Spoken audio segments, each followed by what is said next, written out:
ہمیں پتہ چل جاتا ہے بندہ کس طرح کا ہے۔ وہ الگ بات ہے کہ ہماری طبیعت کے ساتھ وہ میچ نہ کرے تو ہم مخالف ہے، میچ کر جائے تو ہم اس سے پیار کرنے لگ جاتے ہیں، لیکن ہمیں پتہ چل جاتا ہے کہ بندہ کس طرح کا ہے، بندہ ٹھیک ہے کہ بندہ غلط ہے، بندہ ایک نمبر ہے کہ جی، ہمیں پتہ چل جاتا ہے۔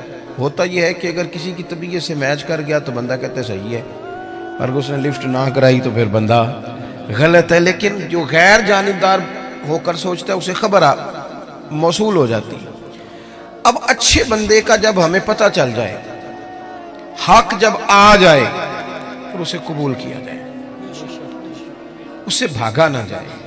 یہ کہہ کہ بندہ بھی ٹھیک ہے، بات بھی ٹھیک کرتا ہے، تو پھر آپ مان لیں، ساتھ چلیں، کہتے نہیں وہ نہیں ہم نے کرنا، تو یہ کمزوری ہے۔ قرآن مجید نے ہمیں کہا یا ایھا الذین آمنوا اتقوا اللہ وکونوا مع الصادقین، اے ایمان والو تم اللہ سے ڈرو اور سچے لوگوں کی سنگت اختیار کرو۔ آپ تجربہ کر لیں، آپ کسی وڈیرے اور دنیا دار کے پاس اٹھے بیٹھیں، آپ کا مزاج بن جائے گا، آپ کا دولت کمانے کو دل کرے گا، آپ کے بچے فوٹو اتاریں گے۔ میں تو بہت بڑے بڑے پیروں کے گھروں میں بھی اپنے بچوں کو لے کے نہیں جاتا، اس لیے کہ وہ بہت بڑا گیٹ اور بہت بڑا ہال اور بہت بڑی چیزیں دیکھیں گے تو وہ چیزوں کا مطالبہ کریں گے۔ آپ کسی شخص کے پاس بھی آتے جاتے ہیں، اس کی باتیں آپ پر اثر کرنے لگ جاتی ہیں۔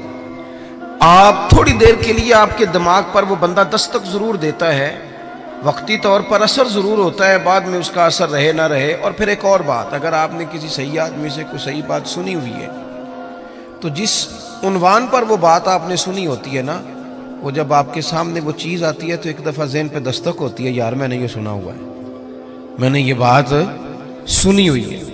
تو اچھے لوگوں کے پاس اٹھے بیٹھیں، اچھے لوگوں کی سنگت اختیار کریں۔ نبی پاک صلی اللہ علیہ وسلم نے فرمایا تھا صحبت اختیار کرنا تب بھی نیک آدمی کی، یعنی جا کے بیٹھنا تو پھر بھی نیک آدمی کے پاس، اور فرمایا دعوت پکانا تو پھر بھی نیک آدمی کی۔ یہ مسند امام احمد بن حنبل میں موجود ہے۔ مہربانی کریں جی، ہو گئے پیسے، اللہ خوش رکھے، تسی کھلارو گے پھر کٹھے کریں گے، ایڈا سیاپا کون کرے؟ آپ بیٹھ جائیں جی، بیٹھ جائیں، پیسوں کی ضرورت نہیں جی، آپ کی مہربانی۔ ہم تو سادات کے پاس آئے برکت لینے کے نوٹ لینے آئے، کمال ہو گئی آپ۔ تو یہ نوٹوں کا مسئلہ دیکھ کے بھی ہمارے بچے کہتے ہیں مدرس نہیں بننا، خطیب ہی بننا ہے، مدرس سے سٹتا کوئی نہیں۔ ہاں صحیح کہہ رہا ہوں آپ کو۔ پھر وہ کہتے ہیں واعظ بنتے ہیں تاکہ نوٹ تو گریں گے۔ مہربانی کریں، آپ بات سنیں، اللہ آپ کو جزائے خیر دے۔ ایسے ہی بندہ سکھی ہوتا ہے جو اپنی بال کے سیکنی شروع کر دے۔ آپ مہربانی کریں، ہماری بات سنیں، اللہ آپ کو خوش رکھے۔ اب نہ اٹھے کوئی صاحب بھی، کچھ بندے بزدل بھی ہوندے نے، کوئی بندہ دھیان لائے تو انہوں نے تقریر بھی بھول سکتی ہے۔ آپ مہربانی کریں، سنیں۔ عزیز بھائی، آپ اچھے لوگوں کے پاس آئیں جائیں، آپ کی برادری میں، قبیلے میں، خاندان میں اچھے لوگ ہوں گے، ان کے پاس آپ اٹھے بیٹھیں۔ آپ وقت نکال کے کسی عالم کے پاس جائیں، درویش کے پاس جائیں، کوئی ہلکا سا چھوٹا سا سوال پوچھیں، وہ آپ کو اس کا جواب دیں، اور اس طرز میں دیں کہ آپ کو سکون حاصل ہو۔ ہم بے چین لوگوں کے پاس اٹھتے بیٹھتے ہیں جن کی دوڑ لگی ہوئی ہے دنیا کمانے کی، انہوں نے ہمیں بھی بے چین کر دیا۔ پریشان لوگوں کے پاس بیٹھے جو مربوں کے چکر میں تھے، مال کے چکر میں تھے، ہم بھی بے چین ہو گئے۔ شہرت مند لوگوں کے پاس جا کے بیٹھنے لگے جن کی بڑی شہرت تھی، بڑا عروج تھا، ہم بھی ٹینشن میں ہو گئے کہ یہ کس طرح سے حاصل کی جا سکتی۔ آپ متقی پرہیزگار لوگوں کے پاس بیٹھیں۔ متقی پرہیزگار ہوتے کون ہیں؟ حضرت مجدد الفسانی شیخ احمد فاروق سرہندی رحمۃ اللہ علیہ فرماتے ہیں کہ 3 باتیں ہوتی ہیں نیک لوگوں کی، اس رستے پہ ہمیں چلنا بھی چاہیے، اور صرف 3 باتیں، لمبی بات نہیں اور آسان۔ فرماتے ہیں نیک آدمی پہلے دین کا علم سیکھتا ہے، پھر اس علم پہ عمل کرتا ہے، اور پھر اس عمل میں خلوص پیدا کرتا ہے تو اللہ اسے اپنا ولی بنا لیتا ہے۔ یہ جو علم دین ہے نا، علم دین ہمارے ہاں ایک معرفت وہ بھی ہے نا جو جاہلوں کی معرفت ہے، یعنی وہ کہتے ہیں عالم کو کیا پتا ہو۔ وہ کون سی بات ہے بھائی جو آپ کے پاس ہے اور کتاب و سنت میں نہیں؟ وہ کون سی معرفت ہے جو رسول پاک نے عطا نہیں کی اور آپ کہیں اور سے لینے جا رہے ہیں؟ وہ کیا چیز ہے خاص جو رسول اللہ صلی اللہ تعالی علیہ وسلم کی بارگاہ سے معاذ اللہ نہیں ملی اور آپ نے کہیں اور سے لینی ہے؟ وہی کتاب، وہی سنت، وہی دین جو حضور نے دیا ہے۔ اور صرف اس کو سیکھنا بھی ایک مجاہدہ ہے، اچھی نیت سے سیکھنا. ہمارے ہاں دین سیکھا جاتا ہے بحث کرنے کو، مناظرہ کرنے کو. تو دین بڑا غیور ہے. آپ اگر اس نیت سے سیکھیں گے نا کہ میں کسی پہ رعب جماؤں گا تو یہ آتا ہی نہیں، یہ آتا ہی نہیں. دین ہے اس لیے کہ آپ سیکھیں کہ میں نے عمل کرنا ہے، میں نے اس پر عمل کرنا ہے. ترمذی شریف میں حدیث موجود ہے، نبی پاک صلی اللہ تعالی علیہ وسلم نے فرمایا کہ جس بندے نے دین کا علم اس لیے سیکھا کہ وہ علماء سے بحث کرے گا یا جاہلوں پہ رعب جمائے گا، فرمایا اس بندے کو اللہ جنت کی خوشبو بھی عطا نہیں کرے گا. آپ اپنے اعمال کی درستگی کے لیے دین کو سیکھیں. کوئی چیز اس لیے سیکھیں کہ میں اپنے معاملات اس میں بہتر کروں گا، یہ میں سیکھوں گا تو میرے عمل میں اس کا نفع آئے گا. اللہ آپ کو مہنگے مہنگے موبائل دے پر مہربانی کریں تھوڑی دیر بند کر کے میری بات سنیں. عزیزو، آپ خوبصورت کر کے دین، صحابہ کرام نے حضور سے دین لیا تو پھر اس پر عمل کیا. انہوں نے جو بات رسول کریم نے انہیں بتائی اس پر انہوں نے پورے طور عمل کیا اور پابندی کی انہوں نے. میں کیسے عرض کروں کہ جو فیشن رات کو انگریز نے لانچ کیا تھا ٹی وی پر، وہ تو سویرے سارے بچوں بچیوں نے اپنا لیا. اور جو اس طریقہ میرے رسول پاک نے دیا تھا، وہ لوگ کہنے لگے جی میں نیک ہو کے کروں گا، پورا پرہیزگار ہو جاؤں تو میں کروں گا. وہ خدا کے بندے، وہ سنت، وہ شریعت، وہ حضور کا مقدس طریقہ جو آپ کی عین طبیعت کے مطابق ہے، جو آپ کو بے چینیوں، پریشانیوں، آزمائشوں، تکلیفوں سے بچانے والا ہے، اس کی طرف رغبت کریں اور دین کو بڑا اچھا کر کے آپ سیکھیں اور اس طرح سیکھیں کہ آپ نے اس پہ عمل کرنا ہے. دیکھیں، ایک بات آپ کی خدمت میں عرض کرتا ہوں. ایک ہے کہ آپ نے کئی مہینے لگا کے چلہ کیا. ہمارے ہاں چلہ شروع بھی 41 دن سے ہوتا ہے، چھوٹا ہے بھی کوئی نہیں. اور داتا گنج بخش علی اجویری کشف المعجوب میں یہ فرماتے ہیں کہ بڑے چلے، بڑے مجاہدے لوگوں نے پوچھے، ہم نے بتائے، لیکن فرمایا سب سے بڑا مجاہدہ یہ ہے کہ جس چیز کا تجھے پتہ ہے تو اس پر عمل کر.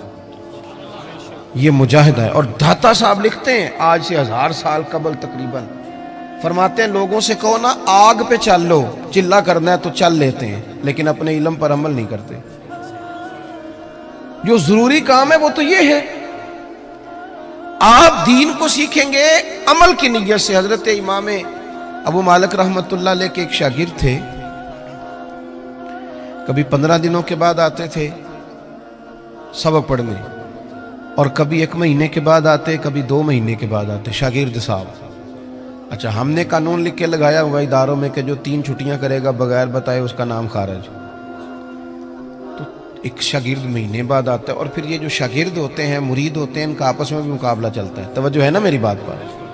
انہوں نے کہا جناب ہم آدھا گھنٹہ لیٹ ہو جائیں تو استاد جی ناراض ہو جاتے ہیں، اور یہ 15 دن آتا ہی نہیں، یہ کوئی زیادہ لاڈلا ہے. تو وہ تھوڑا سا ماحول اور بن گیا. کچھ دن تو لوگوں نے برداشت کیا، پھر کہنے لگے اب کیا آیا تو پوچھنا ہے کہ تو وہ انوکھا آدمی ہے بھائی، جب تیرا دل کرے تو آتا ہے. وہ آ گئے شاگرد تعلیم حاصل کرنے، اور وہ آئے تو ان کا طریقہ یہ ہوتا تھا کہ وہ آ کے امام صاحب سے کہتے تھے مجھے نا 3 حدیثیں پڑھا دیں. توجہ ہے نا میری بات پر؟ 3 حدیثیں پڑھائیں. امام صاحب 3 حدیث روایت کر دیتے، وہ سنتے اور چلے جاتے.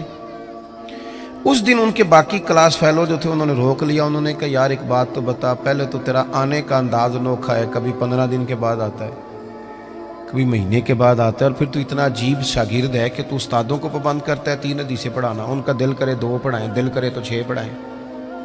تو کس طرح کا آدمی ہے؟ تشریف رکھے جی، بیٹھ جائیں، اللہ جزائے خیر.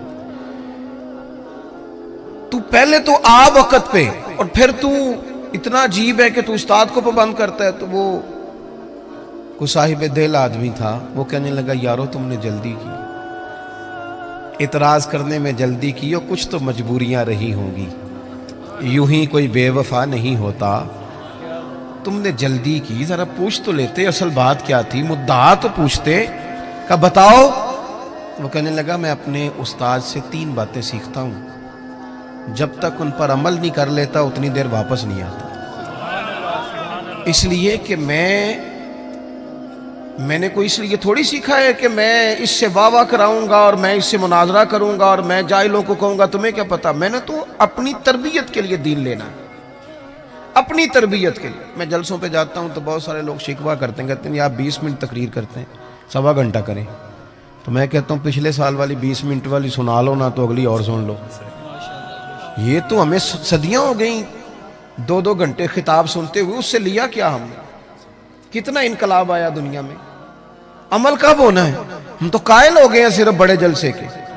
عزیز عمل کریں, عمل حسن ہوتا ہے. دنیا آپ کی تقریر نہیں سنتی, دنیا آپ کا عمل پوچھتی ہے. عالمی سطح پر لوگ, ہم اس ملک میں رہتے ہیں جس ملک میں کبھی زلزلہ اور سیلاب آ جائے تو باہر کی حکومتیں تعاون کرنا چاہیں تو وہ کہتی ہیں حکومت کو نہیں دینے پیسے, ڈائریکٹ جا کے دینے. یہ ان کی توہین نہیں, یہ ملک کی توہین ہے. کدھر ہیں اتنے پیر جو لوگوں کو ٹھیک کر رہے ہیں؟ اتنی آستانے, گدیاں, مولوی, صوفی, درویش, جلسے, جلوس, محفلیں, کیا انقلاب کیا ہے؟ جب تک آپ عمل کا رستہ, عظمت کردار حسن ہوتا ہے, لوگ آپ کے اٹھنے بیٹھنے سے سیکھتے ہیں. آپ بالکل نہ مانیں کہ ہمارا ایم این اے سے کیا تعلق ہے, پر وہ آپ کا نمائندہ ہے, آپ کو وہ کمان کر رہا ہے دنیا کے سامنے. تو عزیز بھائی, دین کو سیکھیں عمل کرنے کے لیے.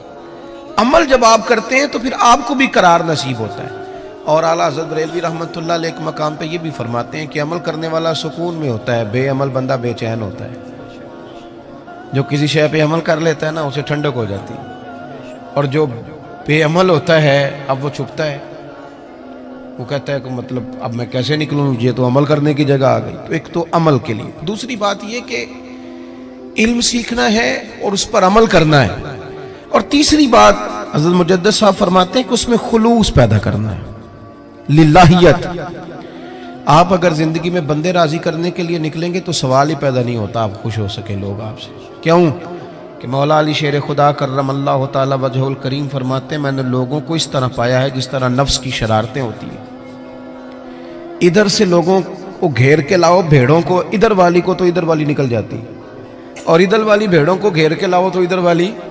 آپ کتنا کو راضی کریں گے؟ آپ کی طبیعت میں جب اخلاص آتا ہے, جب آپ کو تنہائی کی عبادت بھی مزہ دینے لگ جاتے ہیں. امام باقر سے کسی نے کہا تھا نا حضور نیک کون ہوتا ہے؟